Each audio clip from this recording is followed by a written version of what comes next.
think we have. This is loud. Okay. Well, ooh. How was it for you to see them all? Wasn't easy. I'm wondering if you watched these films on the big screen before. This way. Some of them. I mean, this way, in this linearity, never, obviously. I never watched the 3D on the big screen. And I think Letter to the Turtle Dove I also didn't see in the cinema. And the last film, obviously not. So that's very new for me. Okay. So we don't have much time. I prepared many questions, but maybe I'll skip the first one and I'll go directly to the writing, because all your work is heavily written in advance and researched, and also because you work with animation and we know how much work is put into animation, you definitely need to have a concrete plan when you start. So if you can tell us a little bit more about your process of writing, of research. I mean, that's true. I usually write first, and I only start producing a film when the writing is like over and edited and it's ready. But then when I start producing the film, I rewrite all the time.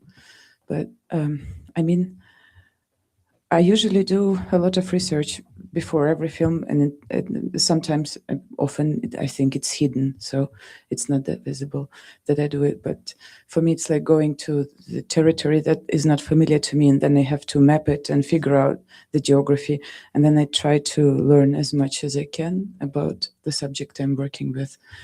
And let's say when I want to develop a character, I often use the interviews that are collected often by my friends, sociologists, and these are like in-depth interviews with certain people, and sometimes they give me the files that they're anonymized, and I can listen to hours of people speaking, and then I have an imagination of this experience that I work with, or I do archival research or whatever. But then when I feel that I'm more or less familiar with the subject, I try to forget everything and let it go. And then I write the poetic text or the script. For example, you mentioned to me before that with Mark Tulip, you put in some of the details of your own family, of your own grandfather, but then you also combined that with stories that you've heard, you've collected before. And I find this very interesting, and I'm thinking again of the documentary impulse that Eric mentioned in the opening night. I feel like all these films have a documentary impulse, even if they seem very narrative in a way, or written, or conceptualized. Yeah, if you can talk a little bit more about how you came to discover this way of working, this style, and yeah, how did you get here to this practice, animation, but also combining it with research, with real events, with stories that you hear? I guess I'm doing a lot of research because I'm mostly working with the experience of others, or with subjects that are not part of my family history or my identity, because I feel I don't want to get too comfortable, and it's important for me to work with something else. And then, but I'm also very much afraid to put some untruth in the story. So to make sure that I don't lie, I feel I have to get to know as much as I can. And it's like with this Grey Earth film, the last film that you watched, this is the experience that is not like in any way relevant to my experience, because it's like the main character is an older person that got drafted to the army, although he didn't want to. And I mean, he's serving in the infantry. I can't even imagine how is that, or let's say the cow.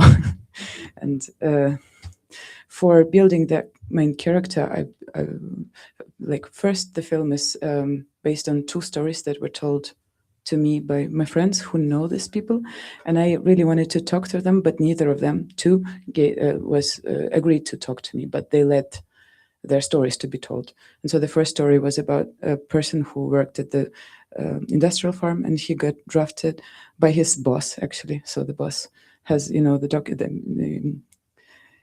has to send like 10 workers of the factory to the army, and he chooses, and this is, to me, it seemed very violent. So he chose the guy that told the story, who previously worked with the cows. And the guy said that it wasn't because he was a bad worker, it was because he was like a very humble person and wouldn't struggle against that.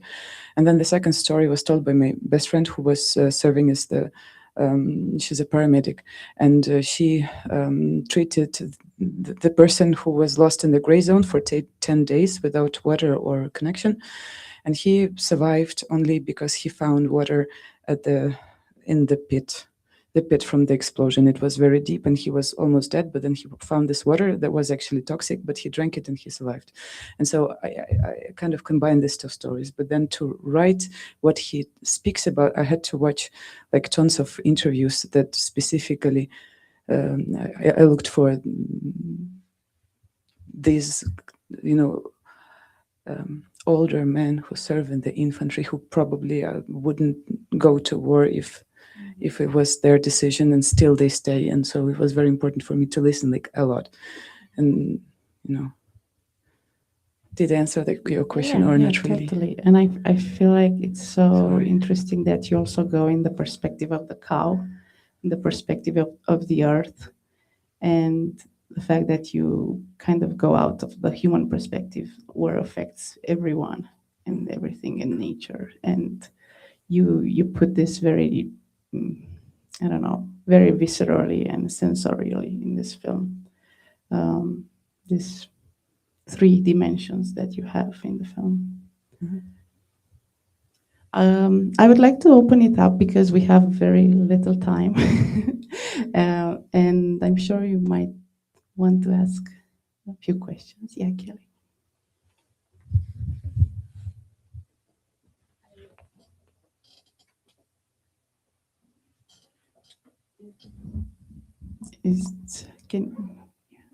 The mic is not working. Can we? Oh, there we go. Okay. Yay. I absolutely appreciated your film so much, and I feel very fortunate to have seen them here tonight. Your writing was exquisite, but the question I have is about the aesthetics in this film. We saw 4 different films, and I feel like if we saw 8 different films, they would all look so individual.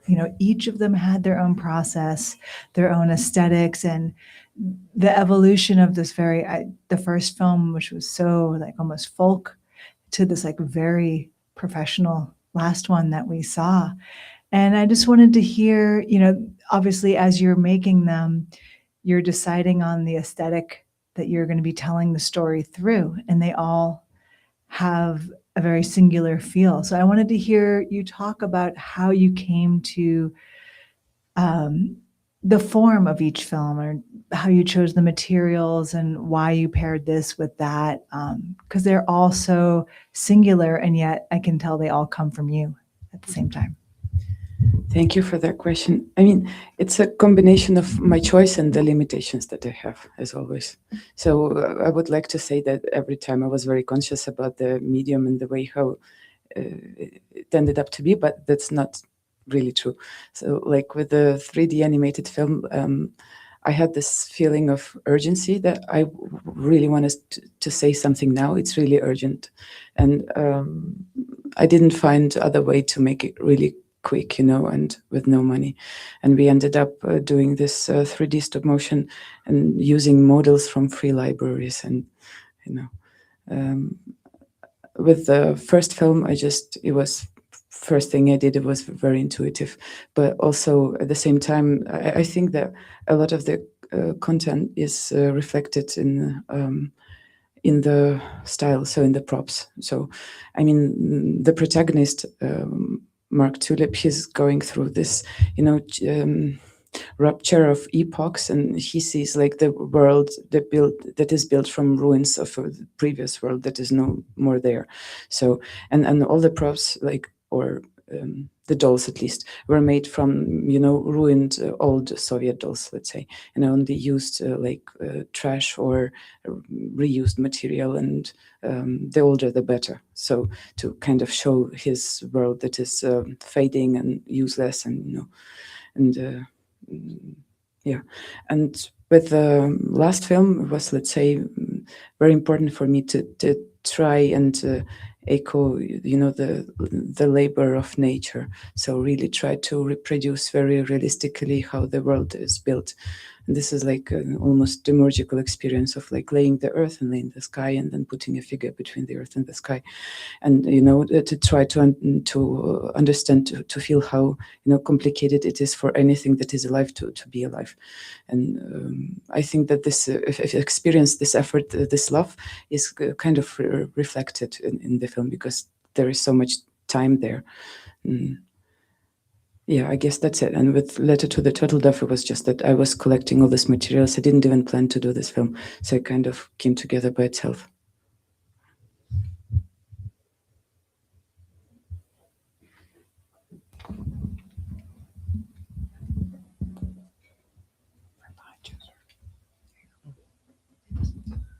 Dana, thank you so much for your work. I feel that it's absolutely radical in its compassion, and that the quality of compassion is almost anarchist.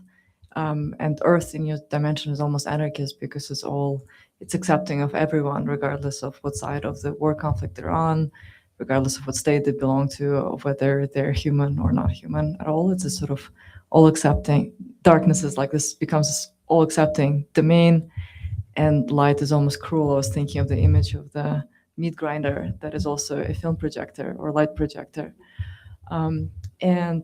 I was wondering if you could maybe speak to our audience today about how your work with this kind of historical kindness and dark compassion sit within contemporary Ukraine today, right? And I think that, well, right, so maybe where I'll start is, so your character Mineral, right, who is, as you say, he's been forcefully recruited, and I was thinking about how different his figure is from maybe the scene in Sergei Zhadan's Internat. It's a novel about also Donbas from 2017, when there's this kind of crucial scene of discovery of anthracite, the coal, that becomes a scene of kind of simple politicization for protagonists. He finds himself in this encounter with this mineral, and he finds his sort of national boundaries through the encounter with this mineral, while your films are kind of much broader than that, right? You want to almost be like sort of on the side of underclasses, all sorts of repressed. And I wonder how is it to do this kind of filmmaking in Ukraine today, where you're obviously on the side of Ukraine, but also sort of your imagination doesn't align with sort of simple patriotic kind of positivistic narrative, and also on the level, even in your aesthetic seems to be calling kind of the archaeology of things that are sort of surviving, right? The character speaks in Surjik, there's sort of all sorts of aesthetic references that seem to be kind of maybe outside of the canon of the sort of mainstream. So if you could speak towards that. Thank you. Oh, thank you for the question. I mean, I think that for me, the tragedy is that all of these films, it's really important for me that they are shown in Ukraine, and they are very much also for a Ukrainian audience. And I can only work with the society that I'm really familiar with, and I know where this, you know, gray zone or blind spot is, or where is the boundary I want to push a little bit, or what is the space that I would like to keep with this film. And like in Ukraine, inside, it is very obvious, but outside it's not that obvious. And you know, in a way, the tragedy is that in Ukraine they don't screen my films that much as abroad.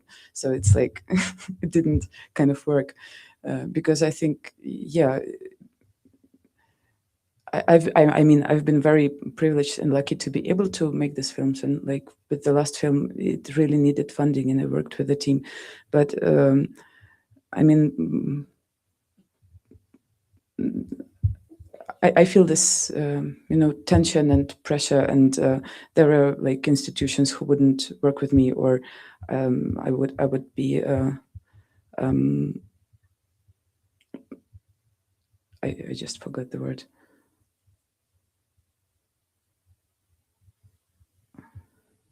Угрожать?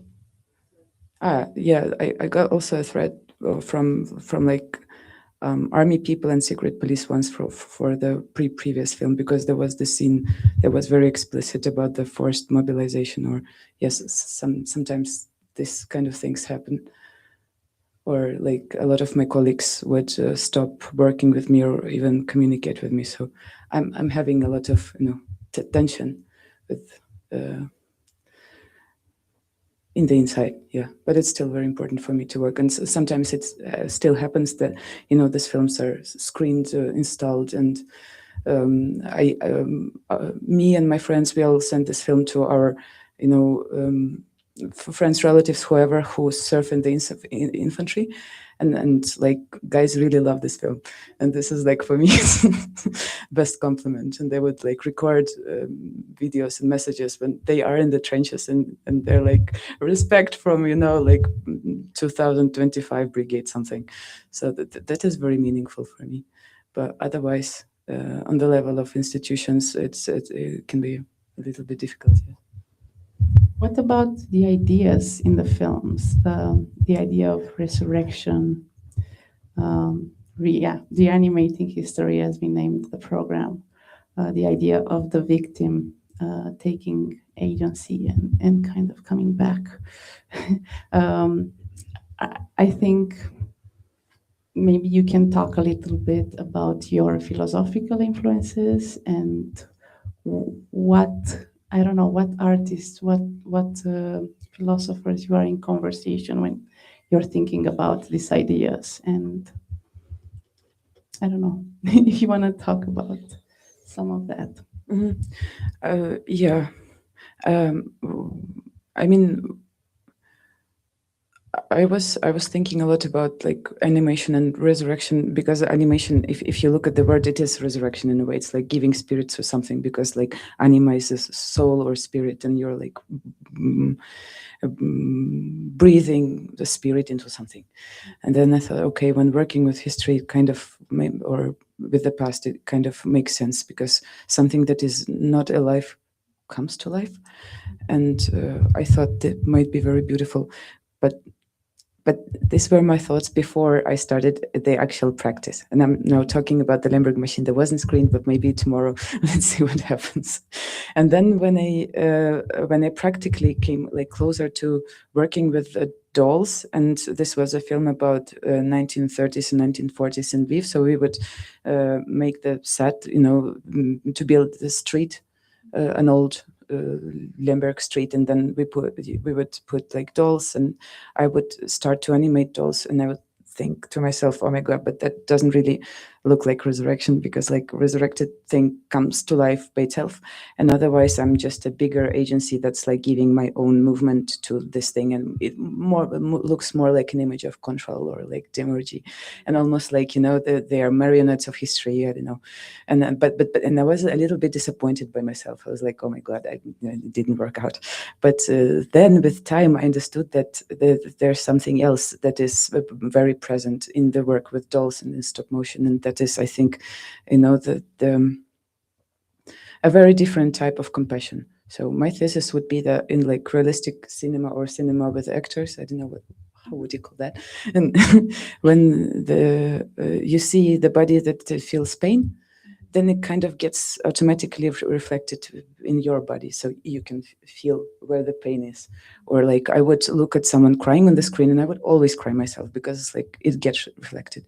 But if you see a doll, it's like it is not a body, it is not alive, this is not a person. And then you kind of don't have this automatic bodily response, so you're not made to be compassionate, you can choose. So this thing on the screen, it kind of becomes the container for your feeling. And I think that the doll or stop motion, prop is in a way an embodied relation itself. Like, how would I relate to something that happened before? And I think that in the dolls, this relation is always very clear, much more clear than in different cinema, because like I think you might feel what we felt when we made the doll of the cow, for example, right? So it's like the love or compassion or like respect is always there, or the opposite. And like when, for example, reproducing a historical location, it would never really look like, the past is completely inaccessible, it's not there, but we have certain representations of the past, like on photos or in videos in archive or in descriptions, but it's not that thing, it's impossible to represent. And then we would like do it with our hands artificially, would present its artificiality right away. Like, it's not that thing, but it's kind of our relation to that. And I think this is a very, Yeah, you make the medium visible, right? Yes. To kind of draw attention to it and say, this is not reality, this is a Yes. construct that. Yeah, and I think there's more space to to relate to that for the audience. So the space is more open, I think. So, At the same time, I believe, this is my opinion, that animation still has the power to move you and to draw you. yeah, I mean, that's the thing. I move the doll and it moves me, so we could move someone else too. We have one more question. Shaul. Oh no, hold on, right here. From the chat, we have a question from the live stream. Toma and Baby Agata would like to know. Okay, go ahead. They say congratulations on this beautiful work, and they also ask whether or not it's important for you that this work, whatever about being documentary or not, whatever about that question, but whether the work becomes whether the work become documents of language, of a particular time, of a history, of a creative process in a particular moment or place. Oh, that's a beautiful question. I think, yeah, this is a huge drive to work. I mean, sometimes I think that,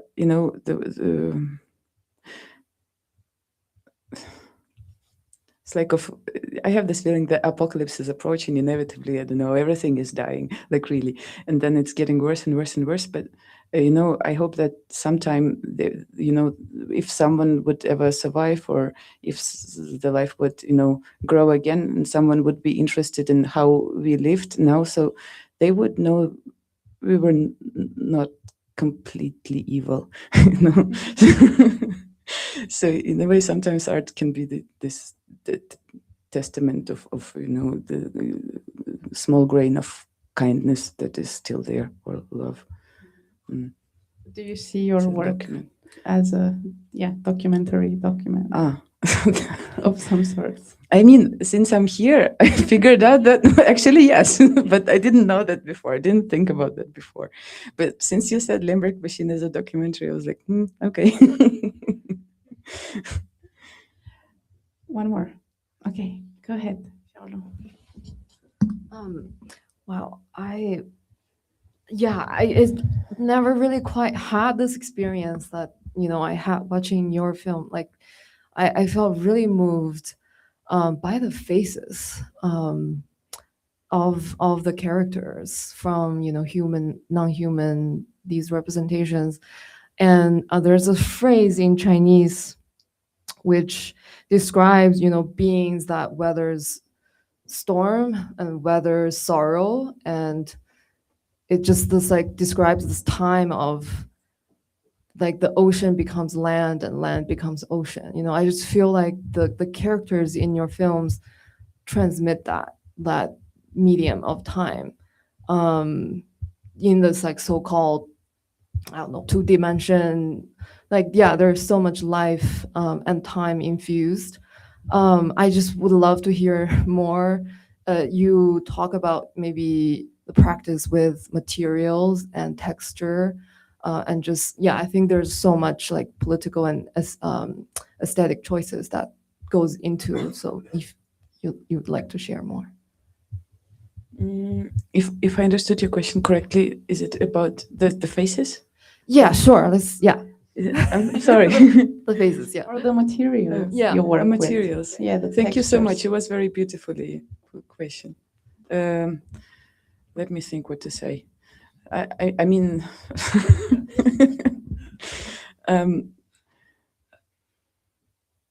are you were you asking about the last film or about all of them? All of them.